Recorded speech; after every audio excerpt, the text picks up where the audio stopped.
Just let me know when we're live. Madam Chair, you are live. Great, thank you. All right, so I call to order the Public Works and Utilities Committee meeting on April 29th, 2024. It is 5:02. Could I get a roll call, please? Certainly, Madam Chair. Councillor Lee Garcia, Councillor Romero Worth, Here. Councillor Michael Garcia, Present. Councillor Castro, Present. Chair Chavez. Here. You have a quorum, Madam Chair. Thank you. Next is approval of agenda. Do we have any changes from staff? No changes from staff, Madam Chair. Would the committee like to make a motion? Move to approve. Second. I have a motion and a second. All those in favor signify by saying aye. Aye. Aye. Any opposed? See none, motion passes. Next is approval of the consent agenda, and Director Willer, you could correct me if I'm wrong, but I believe we have one item pulled, and that is item J. Is that correct? That's correct, Madam Chair. All right, could I get a motion to approve the consent as amended? To approve as amended. Second. All right, can I get a roll call vote, please? Yes, Madam Chair. Excuse me. Councillor Castro, Yes. Councillor Michael Garcia, Yes. Councillor Romero Worth, Yes. Councillor Lee Garcia, Yes. Chair Chavez. Yes, Motion passes, Madam Chair. thank you. Public comment is next on the agenda. Can we get an update on that process, Regina? I don't know what you've heard about the public comment. Yes, thank you so much, Madam Chair. We are taking public comment now at the Public Works and Utilities Committee meeting. Today, no written comments were submitted because you can submit comments through PrimeGov, but we are open to 2-minute comments from the public for anybody here that's in the room that would like to provide public comment. All right, and I think we have someone here.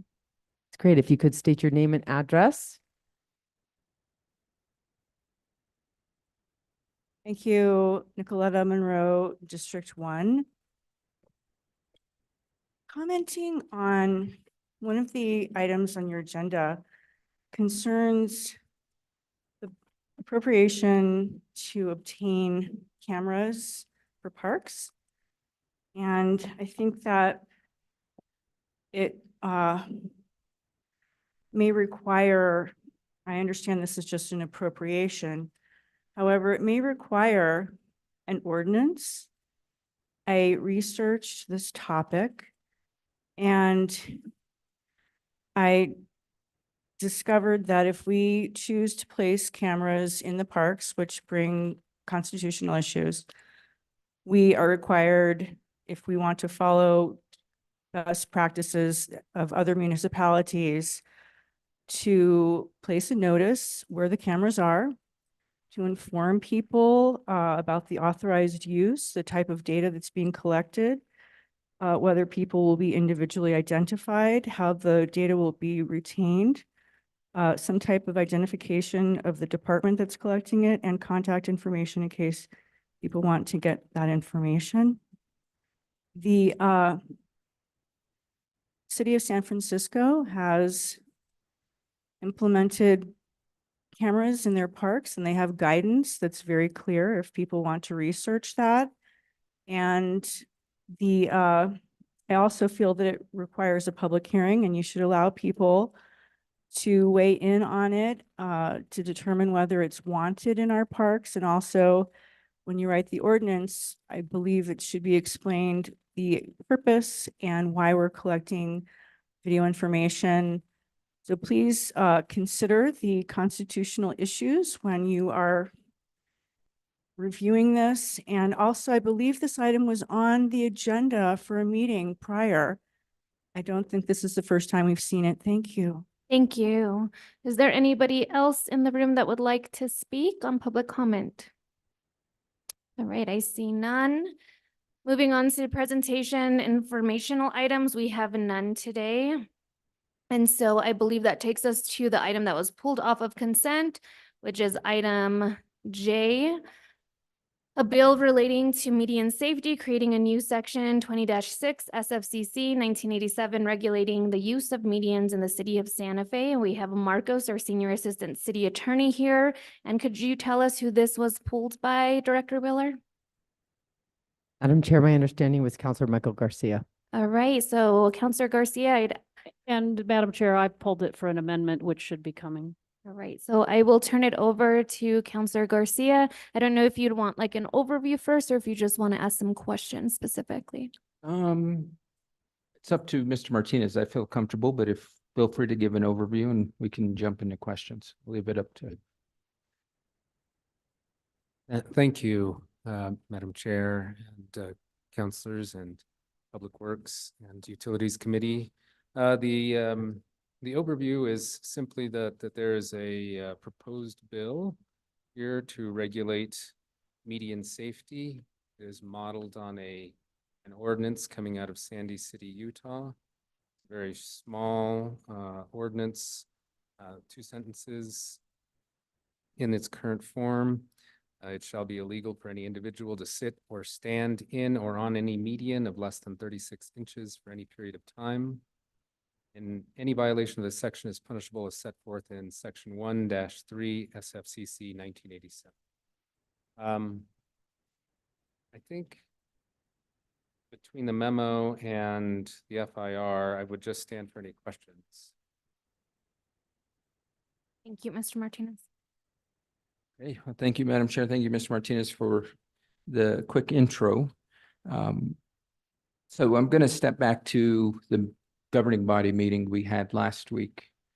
And there was a member of the public who presented the governing body with a picture of an individual who was lying in the median. I don't know if he was sleeping. I don't know the conditions of the individual. But from the picture, he was lying half in the median, half in the roadway.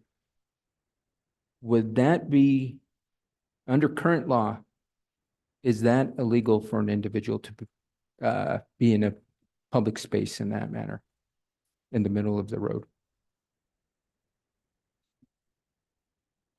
Councilor Garcia, the way that I would answer that is that I would think that there might be another ordinance that would apply to that behavior, because it seems to be inherently risky, unsafe behavior by a member of the public who poses a risk to himself or herself or the public who may have to avoid such a person that could fall into traffic. So there are some traffic regulations that might be triggered.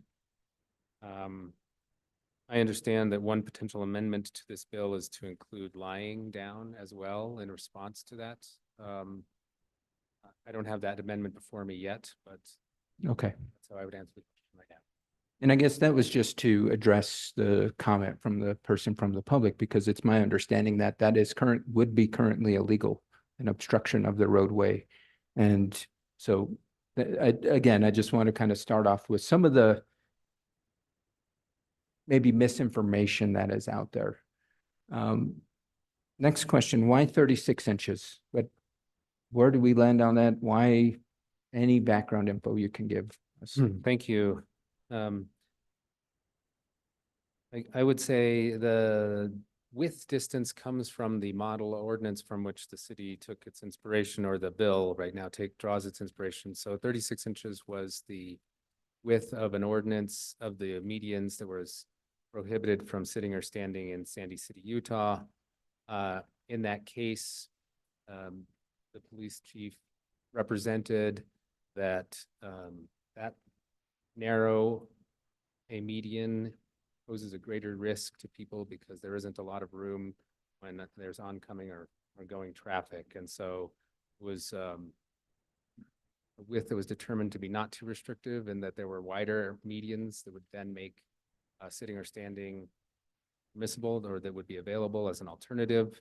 So I think it was basically picked out due to observations in that city. That's the origin of that particular distance. Okay, so it's coming from a model piece of legislation that was adopted elsewhere. That's correct. Okay.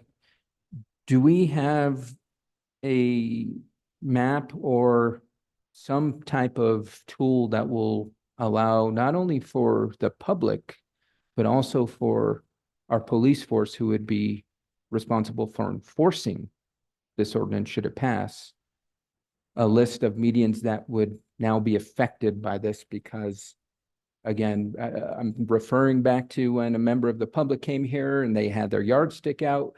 Are we now going to require police officers to be strapped with tape measures? Or is there a handy tool that they can say, this is one of the mediums that will be affected? Thank you, Councilor Garcia. I think that Director Wheeler has some information on that, but my understanding is that the city would definitely want to be able to collect that information and have that available to the people who would enforce this ordinance. But I'll ask Director Wheeler if she has anything to contribute. Thank you so much, Madam Chair, Councilor Garcia, Senior Assistant City Attorney Marcos. Yes, the mayor has asked me to compile a map of our medians, and I'm working with the GIS team to do that. We actually already have our medians in the GIS, and it does have the sizes of them. And so we're working on getting a usable tool for everybody to be able to see what medians would be affected. So we don't have a list currently, and I'm just wondering, is that going to be, what's the percentage ultimately? Because I'm thinking of the medians where I see a lot of pedestrian activity and it's beyond the 36 inches. And so that's another kind of bit of maybe confusion that the public has, is that every median is going to be prohibited currently from sitting or standing according to this proposal. And I think that can cause major confusion, because I'm thinking of the many uses where folks utilize our medians, whether it's somebody just quickly trying to cross the road or somebody advertising something, whether it be political, or even a panhandler.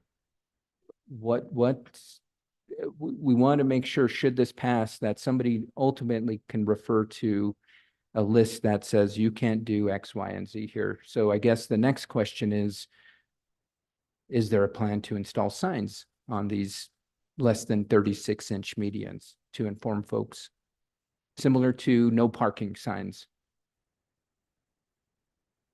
Councilor Garcia, not to my knowledge. I mean, I think it's an excellent idea to provide as much notice as possible to the public, but this bill simply outlaws, prolonged stays on medians due to the risk that it poses. So I think that there's some additional work that the city could do to implement.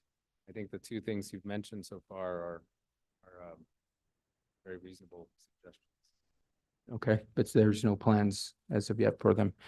From my understanding, the basis of this proposal centers on safety, public safety.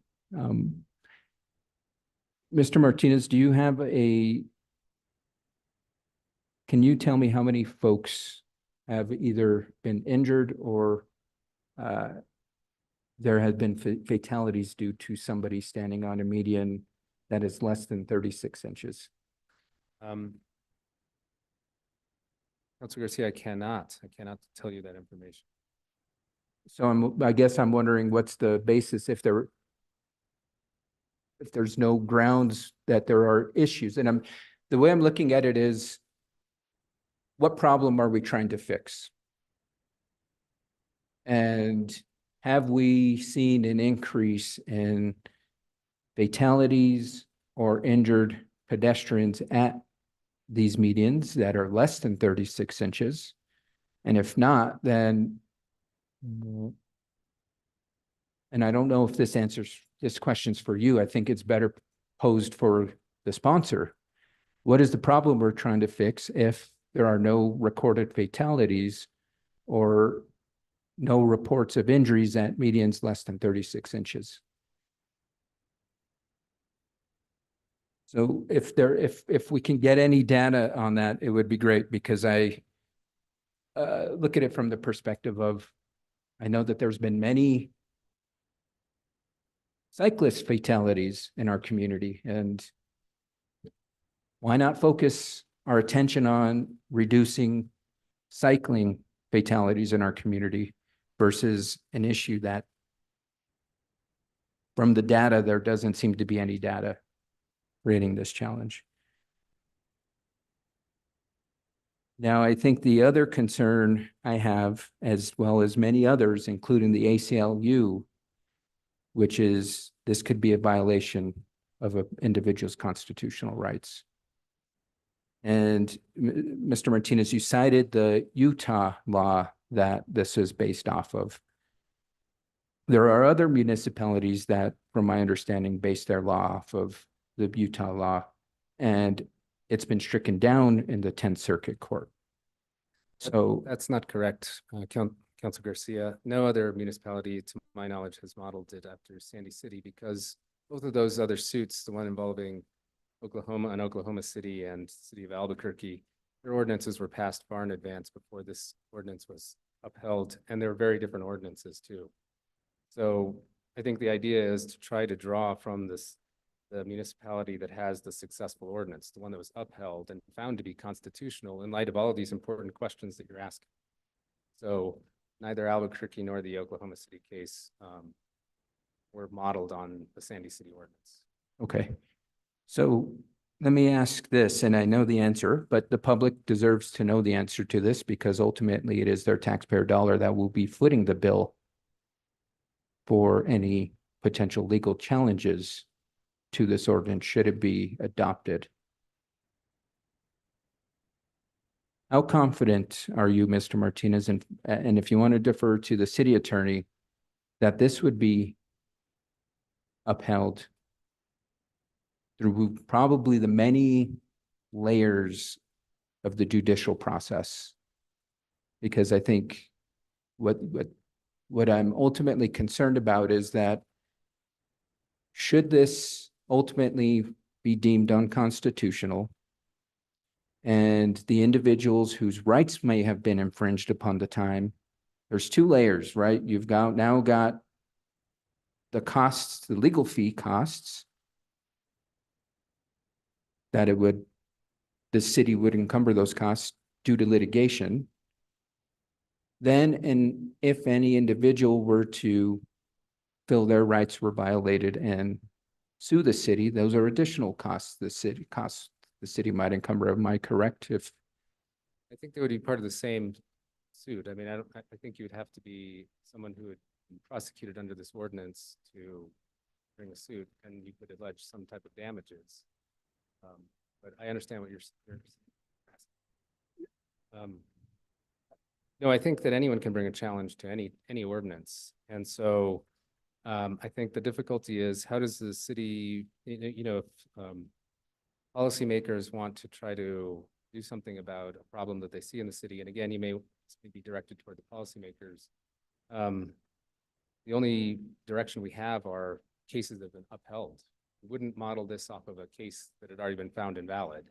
So certainly wouldn't model it after Albuquerque situation. And it would seem curious to me that a law could be constitutional in one part of the United States and be unconstitutional in another in the same circuit. If it were the exact same law, that would mean you would presumably have more rights in one place than in another. And I don't think that the law works that way. I think that once the courts have found a very specific law to be upheld, they generally would, especially in the same circuit, defer to that prior finding. So it seems like it would be an uphill challenge to say, though this law is legal in Utah, it is not legal. I mean, what would be the justification for that? That's a rhetorical question, but that's sort of the thinking that I think when you try to create a law that is content neutral on its face, but may have an incidental impact on First Amendment rights, how do you craft that? And I think that's the difficulty that many municipalities in New Mexico, Santa Fe is not the only one to struggle with this, wrestle with. And I think the best way to do that is to emulate a law that's already been upheld. But I cannot promise that it wouldn't be challenged at all. Right. Okay. Thank you, Mr. Martinez. I appreciate that. I guess, again, I'm going to go back to what is the problem we're trying to fix? And I just if we're going to cite that the safety of an individual is at a heightened risk at 36 inches, but not at 48 inches or whatever some of the broader medians are at, I'm a bit perplexed as to why we would not try to protect any pedestrian in the middle of the roadway. And I think that's, if we are really trying to get at the heart of the issue, at least from the way it's proposed, which is safety, let's then it should be proposed that nobody can be in the middle of the roadway and the medians because it's a safety issue.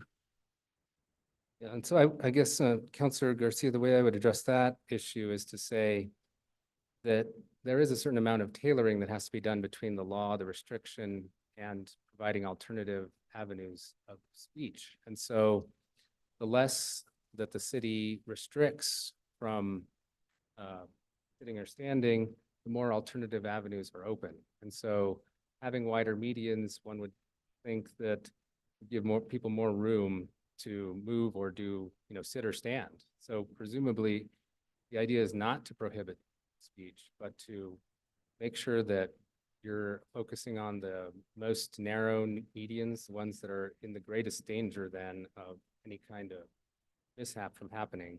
And I guess on the point of whether statistics or accidents are necessary to happen before you can regulate an activity, or in that case, Evans versus Sandy City said that narrow tailoring doesn't require the government to wait for an accident to justify a safety regulation. In other words, you can act proactively before an accident happens and prohibit something that may or may not be safe. But the reason why you wouldn't prohibit all sidewalks or medians is because the ability to have alternative avenues of communication is an important consideration for the courts. But it's my understanding that this proposal has nothing to do with communication. It's all about safety.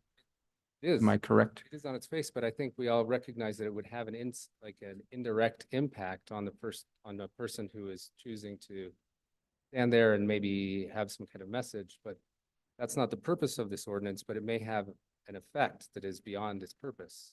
And so, again, the more narrowly it's tailored, it's focused just on the narrowest medians, the less it's affecting, that incidental effect will branch out. Understandable. Thank you, Mr. Martinez. We don't have any officers here, and I would love to pose a question to our folks that would be ultimately responsible for enforcing this. Because I think it comes down to capacity and capability of enforcement. And so I'm a bit concerned in those regards that our police force is stretched thin. They might have to make that determination. Do I stop to enforce a median ordinance, or do I respond to a different situation? And again, it comes back to the public safety issue. There's no reported public safety issues we're addressing right here. I understand the proactive measures, but there are other ways we can go about this in regards to installing a sign without criminally penalizing an individual, because that's what will happen should this ordinance pass. Am I correct? Somebody will face criminal charges.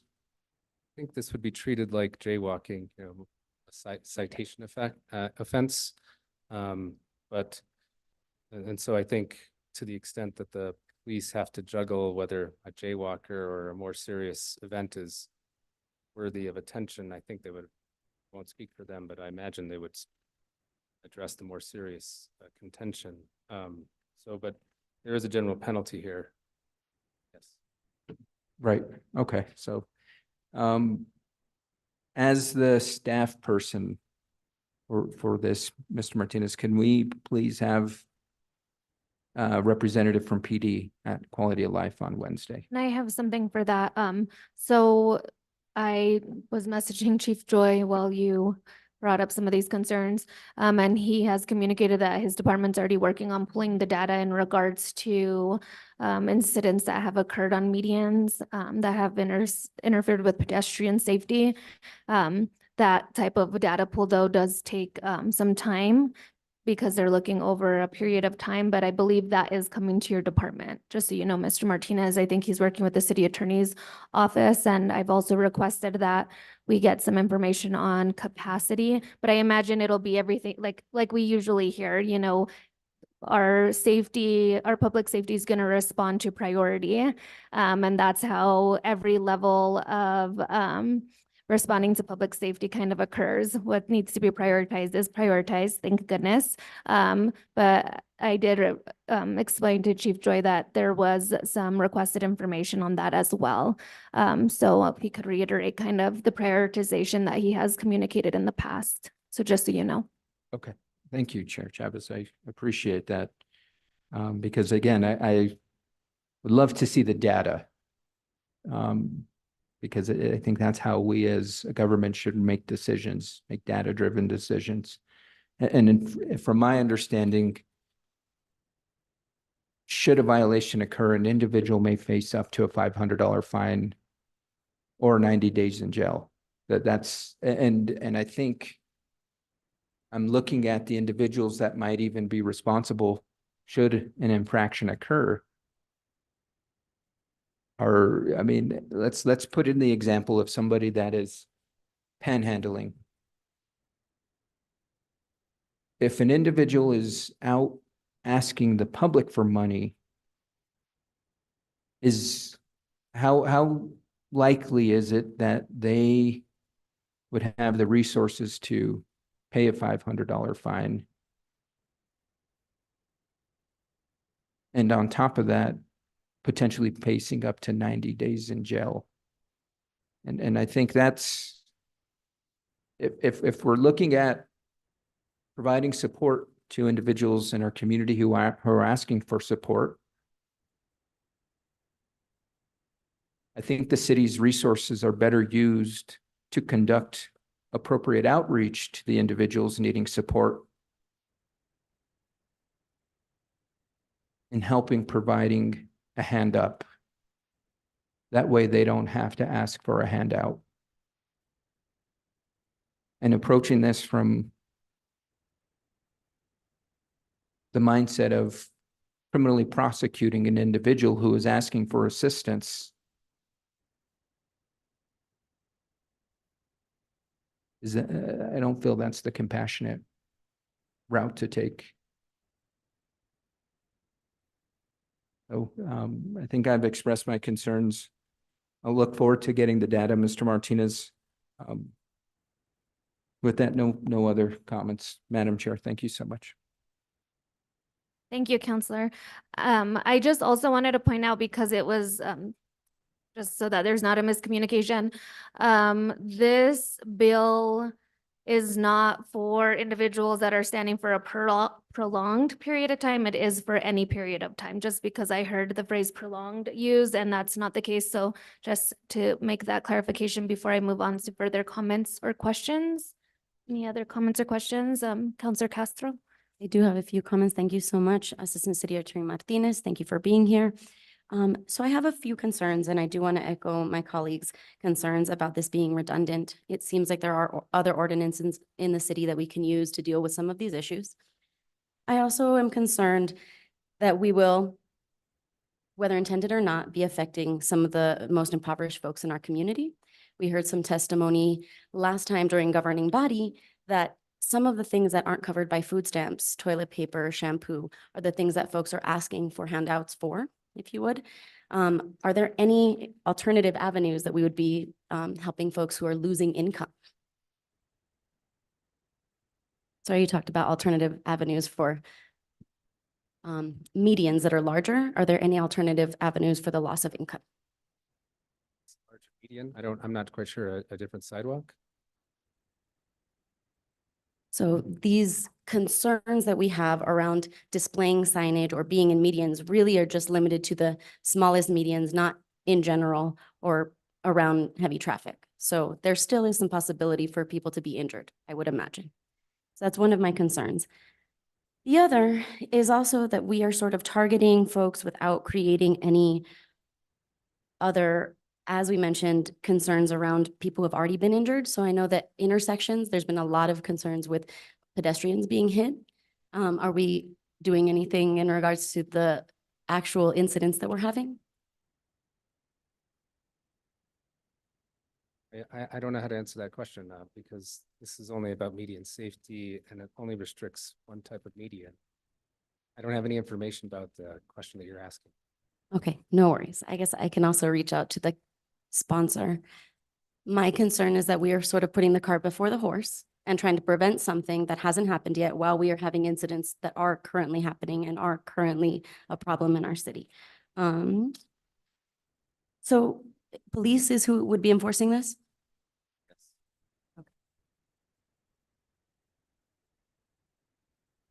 I think those are all of my questions. I see the floor. Thank you. Yes, Counselor.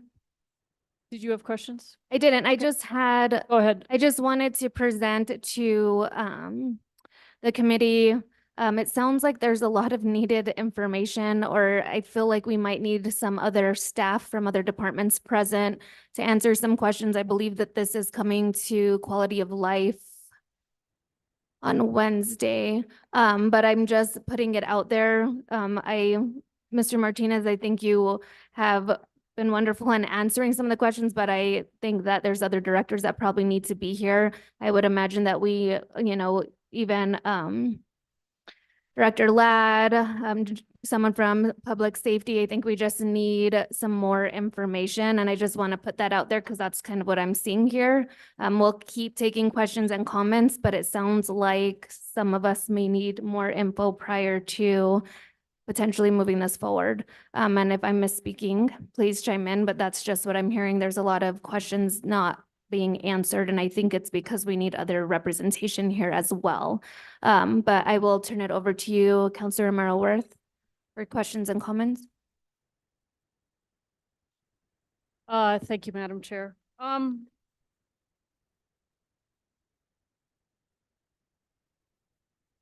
So I guess I'm a little concerned about this idea that we can't pass a law if we don't have capacity and capability to enforce.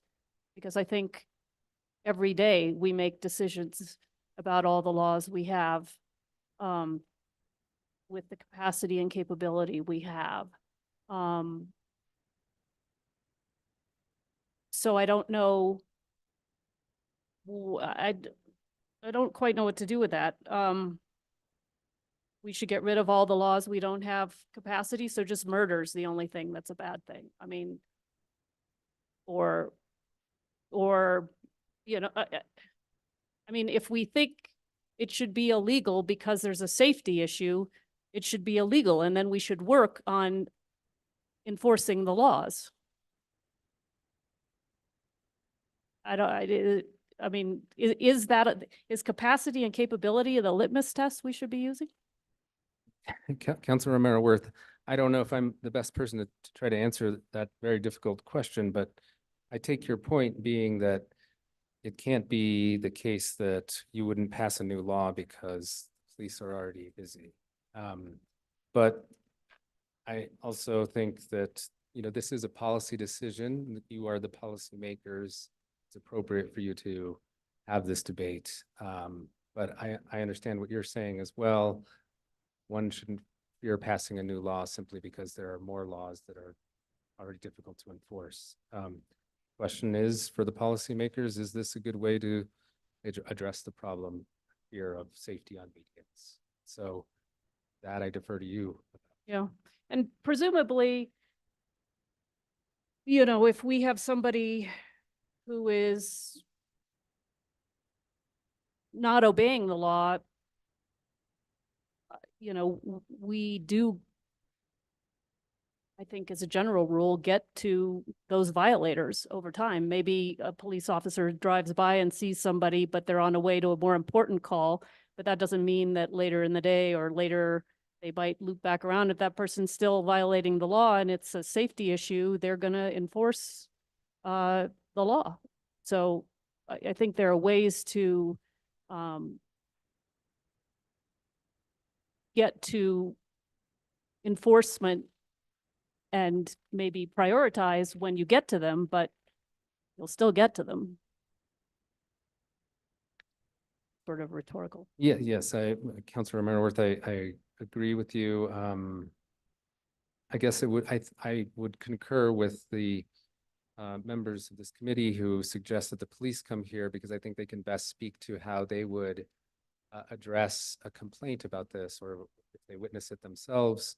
I think my suspicion is that they would engage in sort of a warning initially, perhaps more than once, and then ultimately move on to a citation if it presented, a danger to the person or the public. I don't think that they are address these in robotic ways. I think they are mindful and do try to give people a chance.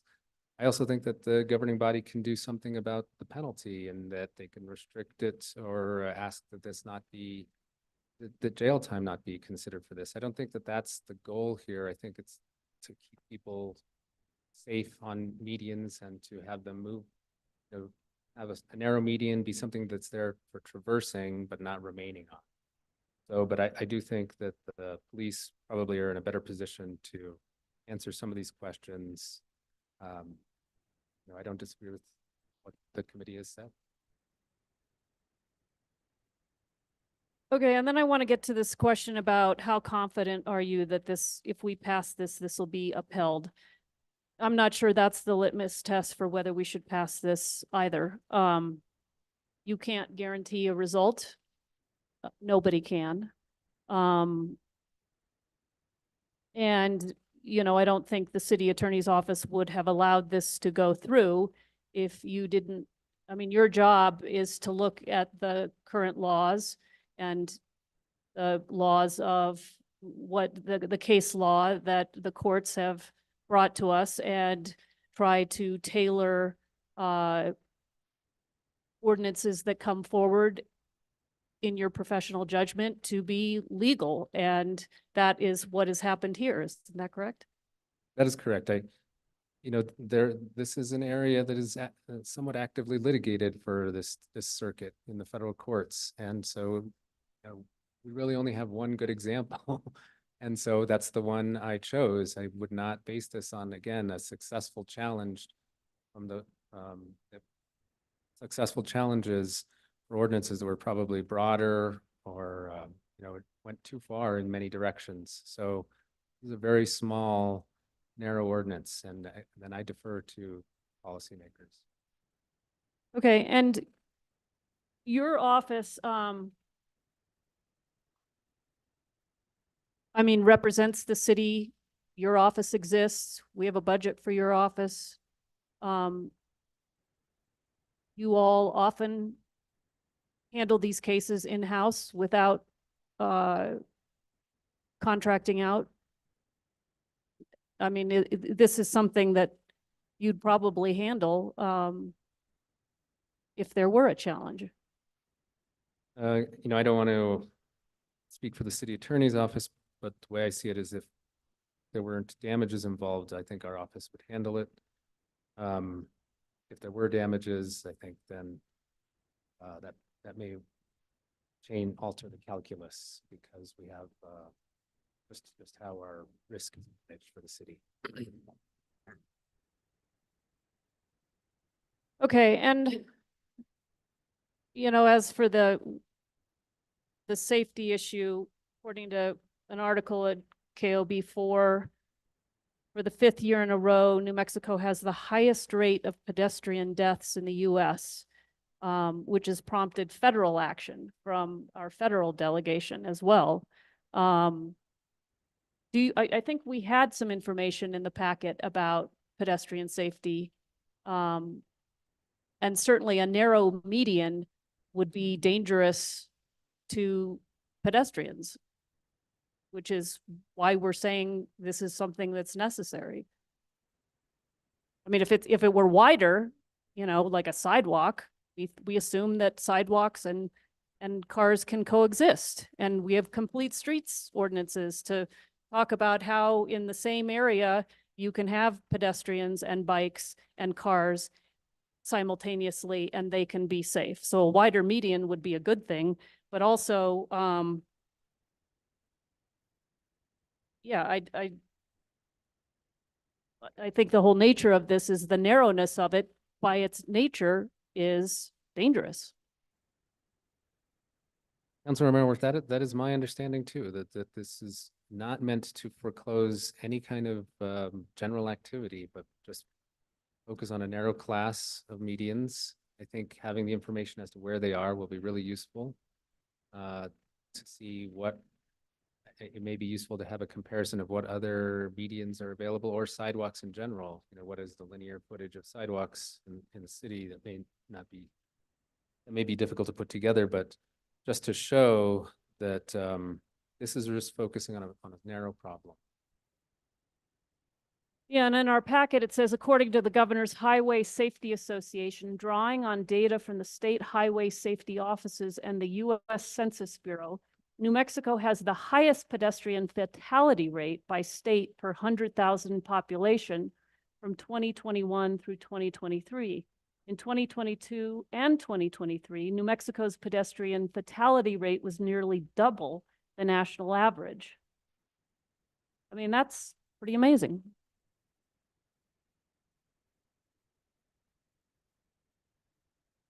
Point of information, Mr. Martinez or Councilor Merriworth, what Santa Fe's, does it give the data for Santa Fe? Not the entire state of New Mexico, but because this is solely affecting Santa Fe, is there any data relating to Santa Fe?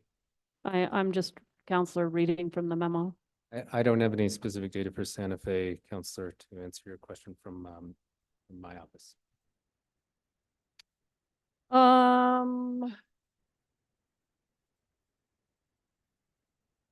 So I'm curious about this idea that there are other ways, we have other laws that would apply to people standing in a narrow median.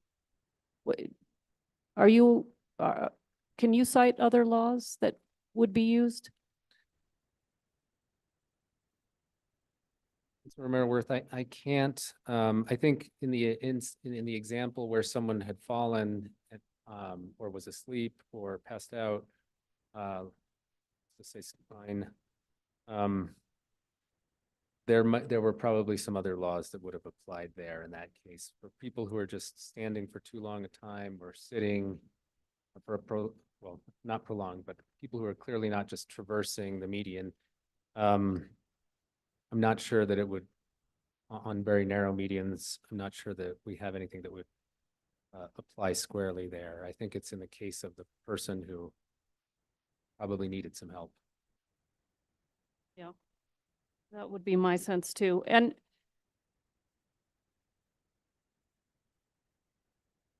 now this idea that we're going to have to take out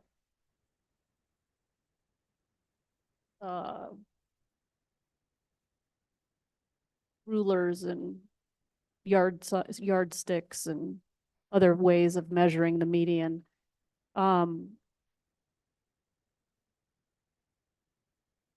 Are we, I mean, is that what we're going to be seeing, or mostly I mean, aren't there other things in law where we kind of know ahead of time where the things are that are illegal, and we work to train our police force so that they're aware of that median's legal, that median's not legal. They're not going to be out there with their measuring tapes, measuring medians. They're going to be trained ahead of time to know where those are and have ways of identifying them. Councilor Romero-Worth, I imagine that once we have a map that is constructed, that would be, should this bill pass, that would be made available to the officers who are charged with enforcing this type of law. I think, there's a law in our traffic code as well that says you have to park within 18 inches of a curb. And so think it's possible that they are taking out rulers from time to time. So it's not unheard of. I don't think it'll be necessary if we're able to generate a map and then just have a little bit of training on these types of meetings.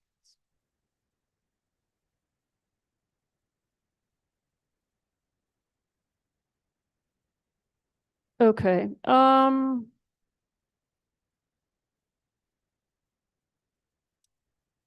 so I guess do want to talk about the penalty section. I agree with one of my colleagues about the severity. Are you familiar, and this is probably a question for the sponsor who isn't here, why the penalty was, and maybe just let's talk about what the penalty is. Let's start there because the public may not know what the penalty is under the current definition of this bill, or as this bill is currently drafted. Thank you, Councilor Romero Worth. What was placed in here in the penalty section is the general penalty. And this is a penalty that is limited by the New Mexico Constitution and by statute. And so under the statute, city is basically, the city's jurisdiction is constrained on the types of criminal penalties it can impose. Statute allows up to $500 per incident and 90 days in jail. That is the maximum end of a penalty spectrum. And so on the minimum end, I think is simply a warning. I think the factors that would go into that would include, the arresting officer or citing officer, really. I don't think this is going to be an arrestable offense. But again, it would be good to have the police here to speak to that. The prosecutor as well may choose not to press any charges based on the facts that he or she has. The judge as well will have some say in determining the penalty, but that is the most outer bound, what we're hearing as 90 days in jail. I do think that the governing body can choose to restrict that further should it want to, but because there was no penalty specified, the default or general penalty would apply. And that does include jail time, right? And it does include a fine. There are alternatives or things that could be added. Yes, that's correct. Okay, and I do have a problem with that. And someday I'll have an amendment.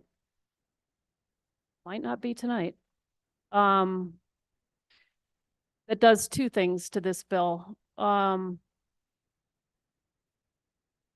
One, so the bill is pretty simple. It says, median safety. It shall be illegal for any individual to sit or stand in or on any median of less than 36 inches for any period of time. The first thing my amendment will do is it will say it shall be illegal for any individual to sit, stand, or lie in or on any median less than 36 inches for any period of time. The second thing my amendment will do is, hold on, look at the draft.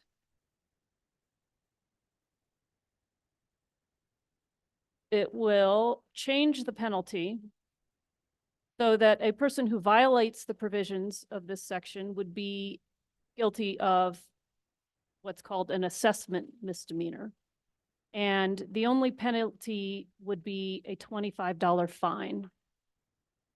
And that fine is the same fine that we give to people who are jaywalking.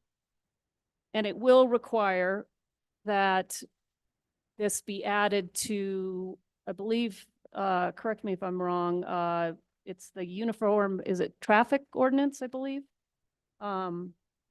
Which is where the jaywalking provision is. I think it's called the Uniform Traffic Code or Traffic Ordinance. Yes. Right. And so I just want you all to know, because I don't think you're going to get it tonight, but I will have it will be in the packets for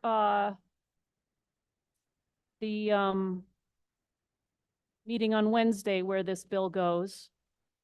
And I do think that changing the penalty, so there is no jail time, or potential jail time, and making the penalty similar to jaywalking in terms of pedestrian safety. I mean, that's why we have a law against jaywalking, is that it's dangerous for pedestrians to jaywalk. That's what we don't want them doing. We want them crossing at crosswalks. So parallel to that, it seems appropriate that if standing in a median of less than 36 inches is dangerous to pedestrians, and we don't want them doing it because it's dangerous to them, the penalty should be on par.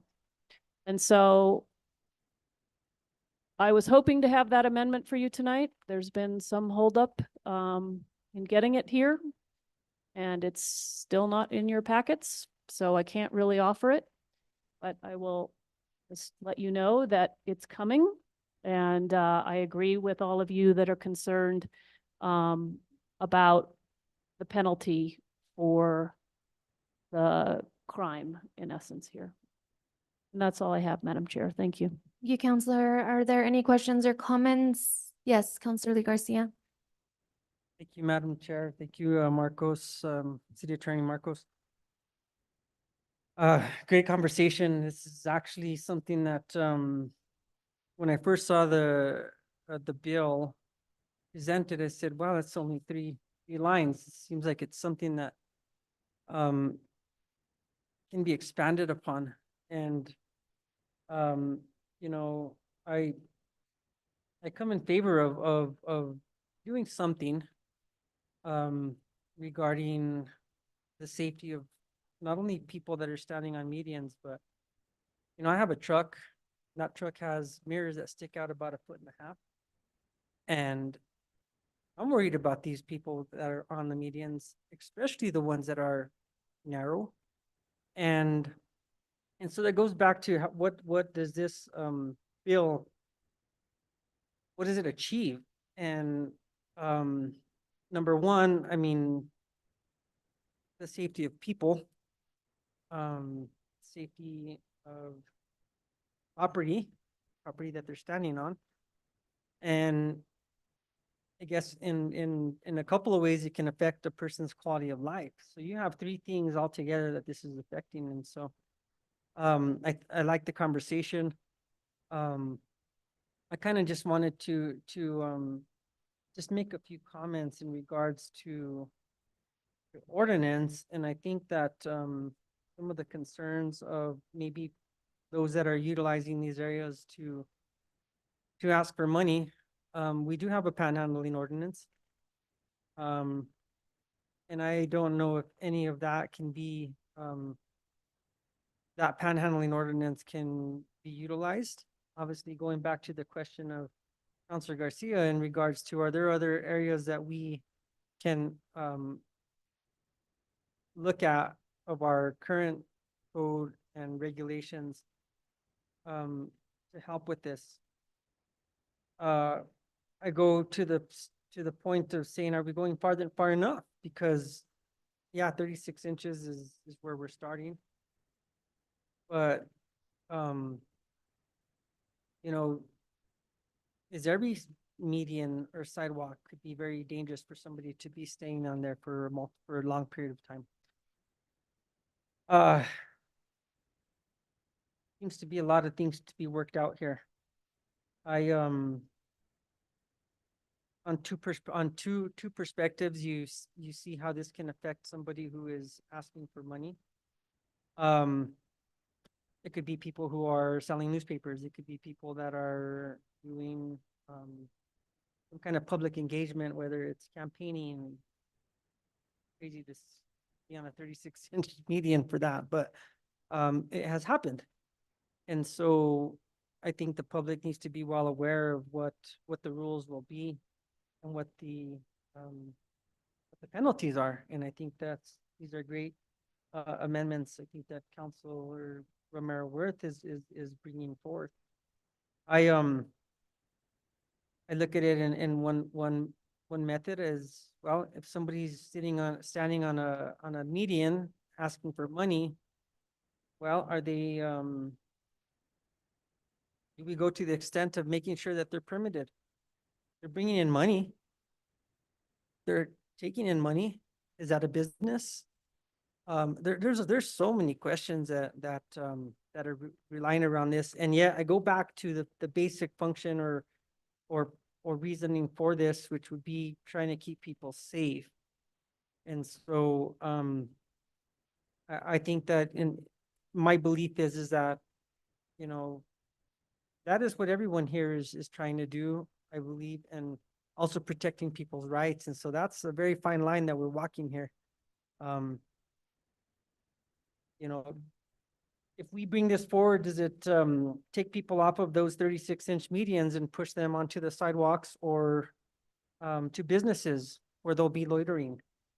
There's a lot to this, and so I think that it's not at a point where again, I'm gonna throw it out there that I'm in favor of this going forward, but I also realize and see that there's a lot of issues that probably could be looked at.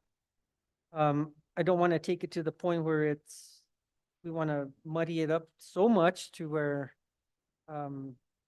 it you know, just going to be another overlapping bill or law that could already be enforced by ones that we already have on the books. Mostly in form of comments. And I think that we've got some work to do on this. And yet I am in favor of doing something to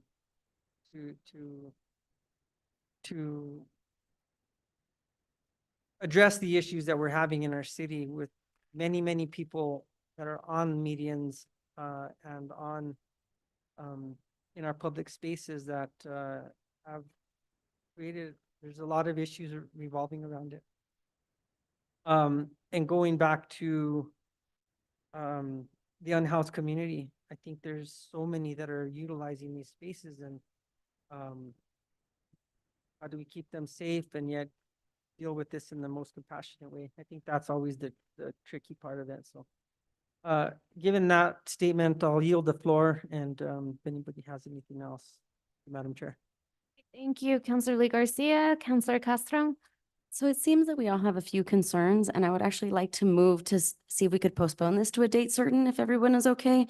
The next available meeting for us would be May 20th. Do you think we could possibly get all the information and the police in the room for that meeting? If I could, Yes. Madam please. Chair, Mhm. I think another option is just to move it forward without recommendation, and you all can hear it at Quality of Life Wednesday night. I don't know why. I mean, we don't need to hold it because we still have another committee and where all the people could be present, and hopefully my amendment will be there as well.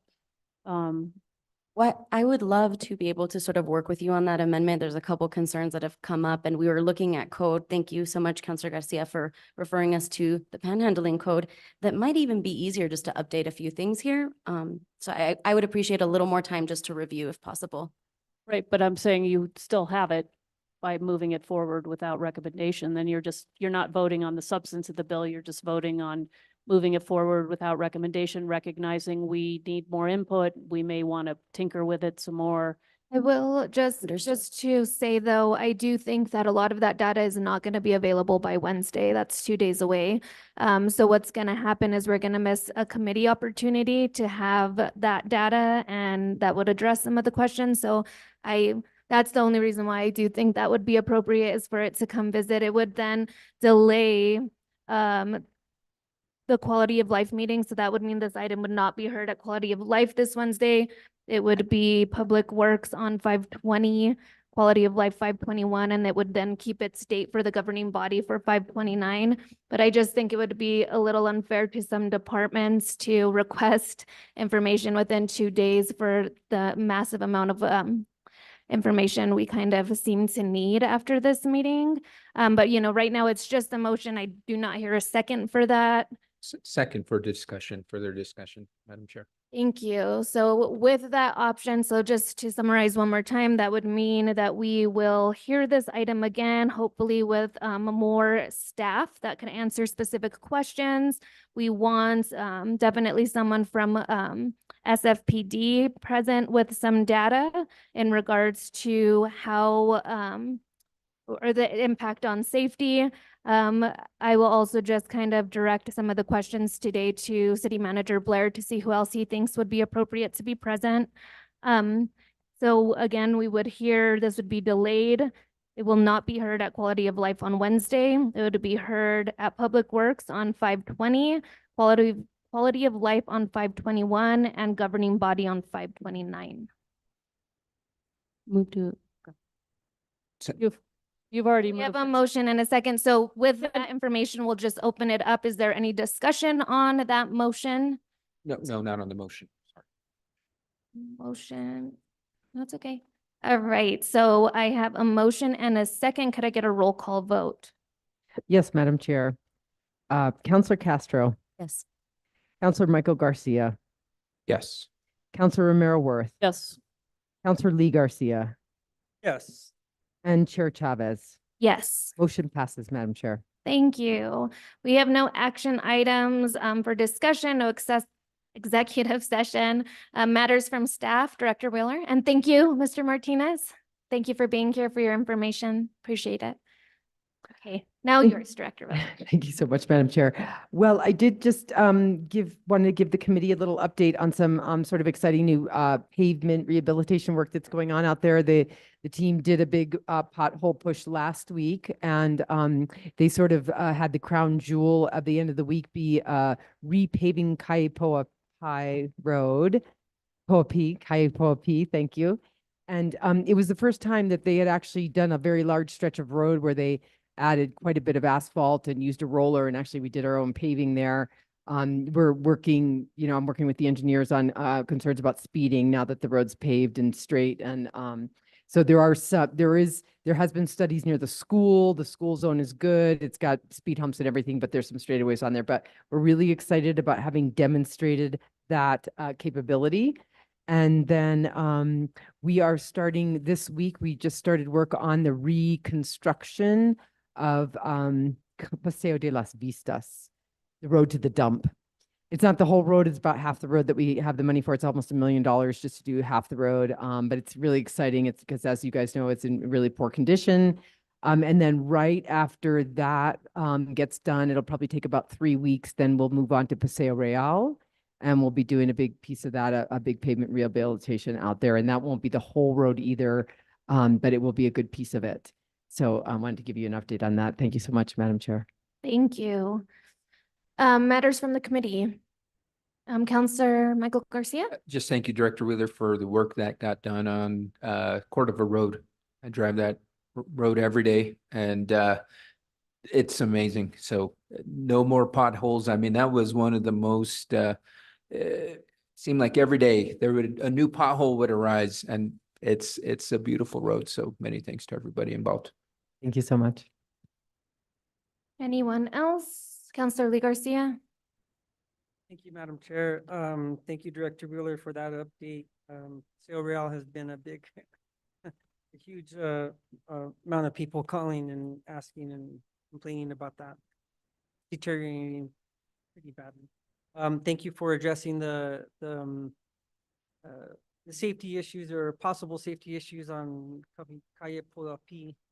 It was and I think that may be in my district. It could be in District 4, but either way, it's borderline. It's right in there. And it was a dirt road, and people would fly down that road, even as a dirt road with as many potholes that it was. So the concern of some of the community members that have reached out to me is that now that it's paved, are they going to go even faster now? Because they can. Anyway, it is near a school, and it does connect to pretty well-traveled roads, so people will be utilizing that for cut-throughs. Last question I had in regards to public comment at a committee, because we haven't been doing that. So when did that come about, if anybody has that information? Madam Chair, if I could, and then maybe Madam Chair could follow up, about 3 committee meetings ago, Councilor Castro raised the issue about the possibility, and then it took staff and city clerk and city manager some time to figure out if we could cover the logistics. For instance, we actually missed a step tonight. We're going to try to provide a Zoom meeting for every meeting now, so I'll have to log in, see if there's anybody there. It is quite a bit of an administrative overhead, and so we're hoping that it stays manageable. So staff checks PrimeGov for a submitted comment. We'll be on Zoom for zoomed in comments, and then we'll take comments from the room. Thank you. And I think that is great because many people have always asked, well, can't I come to the committee and interject or give what our information is? And I think that is great. And I didn't know if that would have to be an update on procedural rules. Maybe that's a point of information. Administratively been changed. Very good. Thank you. No further questions, Madam Chair. Thank you. Thank you, Counselor Garcia. Any other comments? Yes, Counselor Castro. I wanted to wish my mother a very happy birthday. It was her birthday yesterday, 69, yay. I don't know if I should have said that. And I also want to thank everybody for all the well wishes, and send my blessings to Mr. Jermaine Garcia and hope for a speedy recovery. Thank you, Counselor. And I just wanted to see if matters from Chair. I just want to see if Director Willer wanted to give us some information on the kickoff for the SFPS park cleanup. I think that we have hundreds of students from all of the high schools that will be doing a cleanup of the parks this week. I want to say it's Wednesday, maybe it's Thursday, I'm not sure. There's a lot of events leading up to it. I think there's a few receptions, there's a few things leading up, and I think the kids either get active either Wednesday or Thursday, but I don't know, Director Willer, if you wanted to just share that. I think it's been a good collaboration. And just a point of order, I think we need to, that's a very exciting event. But I think that these matters from the chair, matters from the committee are not supposed to be a back and forth because they're not noticed on the agenda. So I don't mean to shut down information that's exciting. So I don't know what you want to do, but typically it's one-way conversation, both in the director's report to us and then our report either to make comments or to All right, ask for thank you. information. So Thanks. I don't know, it's this week. May 1st. Okay, so that's going to be Wednesday. So Wednesday, so it's been a collaboration, just so everybody knows, with the state and the city and Santa Fe Public Schools. So we have a bunch of clubs across the high schools, sports teams. I think schools have 50+ students participating, and it's a competition on who can beautify their park that they were assigned the best. So I think it's just a great collaboration to build community and kind of give back to the community, kind of really make the youth take ownership for their city that they're growing up in. So I think that's a very exciting event. So you will be seeing those clubs and teams and youth members at our parks on Wednesday. So that's all I have, other than the fact that our next meeting is Monday, May 20th, 2024. And thank you very much.